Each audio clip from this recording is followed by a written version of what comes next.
Despite the fact that the thyroid gland is a very small organ, nevertheless it controls almost all the processes of our body and, of course, especially our metabolism. But sometimes the thyroid gland malfunctions and then it can produce its hormones either in excess or, conversely, not enough. Both are bad and lead to negative consequences. Sudden weight fluctuations, skin problems, severe mood swings, and so on. Yes, indeed, the thyroid gland is a very important, but also a very fragile organ and it should be treated accordingly. In this video, I have collected the main things that ruin our thyroid gland and that need to be excluded from our lives. Take care of her. So watch the video to the end, it will be very interesting and useful. Item number 1 is algae, as well as seaweed. The fact is that it's not quite correct to call seaweed cabbage, because it's kelp, it's a kind of algae. But not the point, nevertheless. The first association with seaweed that comes to mind is the high content of iodine. And it really is.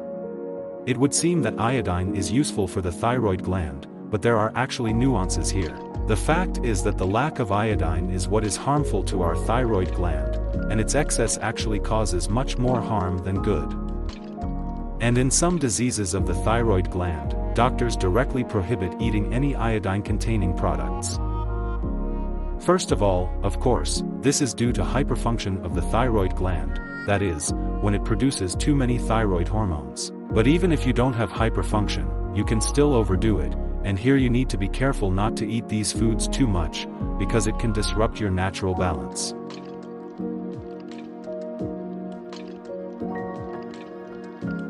Let's move on. Gluten or gluten. Simply put, protein from cereals. In particular, it is rye, wheat, and barley. Of course, there are a lot of scares about gluten, and many nutritionists recommend completely eliminating gluten from your diet, because it can cause a lot of harm not only to the thyroid gland, but also, first of all, to the intestines. But on the other hand, disputes in the scientific community do not subside. But a certain consensus of scientists is that after all, most people are able to tolerate gluten without harm to their health, while a certain percentage of people really have gluten intolerance.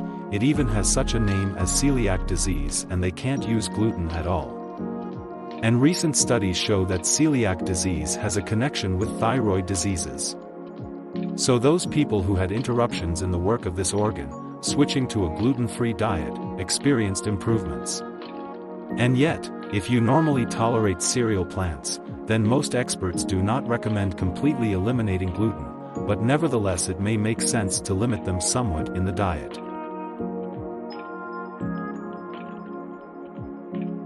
Go ahead, the next item is sugar. If you have any problems with the thyroid gland, then experts necessarily urge you to limit the use of sweets. In addition, there are studies that show that thyroid problems can also provoke the development of diabetes mellitus. And for this reason, it is also not recommended to use sugar for people who have thyroid problems. The next item is soy and all soy products. Yes, soy is a plant food, but it is extremely dangerous to overdo it. The thing is that it has an antithyroid effect, that is, it helps to slow down the thyroid gland. Therefore, if you eat too much soy products, then our gland begins to absorb iodine much worse, which is necessary for its normal operation. And all this can lead to hypofunction, that is, insufficient thyroid function. But if you really love soy and do not want to give it up in any way, then in principle it can be compensated by adding a little bit of iodine to your diet.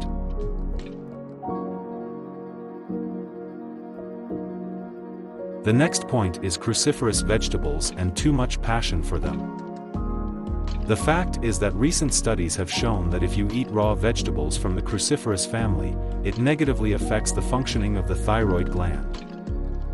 What is included here? These are turnips, radishes, cabbage. And of course this problem is very relevant for those who have already identified iodine deficiency in the body. The problem is that they contain a large amount of glucosinolates and getting into our body against the background of a lack of iodine, they can provoke the development of goiter, thyroid disease. Therefore, once again we are convinced of what a complex balance is maintained in our body. The next point is the abuse of coffee.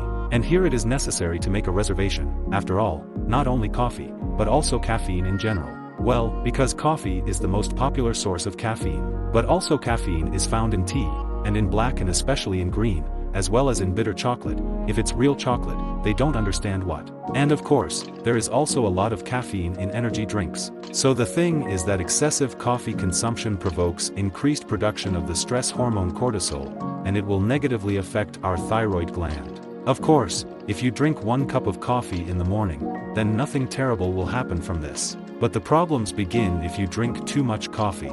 The generally accepted relative safe dosage is 250 milligrams of caffeine per day. Let's go further. Some types of fish. First of all, this includes tuna, as well as mackerel, but they talk about tuna a lot and for a very long time. The problem here is that these fish contain mercury. Mercury is toxic and tends to accumulate.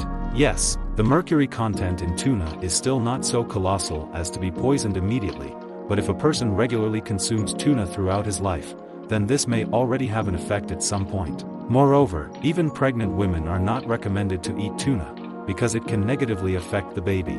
But returning to the thyroid gland, the fact is that mercury is very actively absorbed by the thyroid gland and tends to accumulate in it.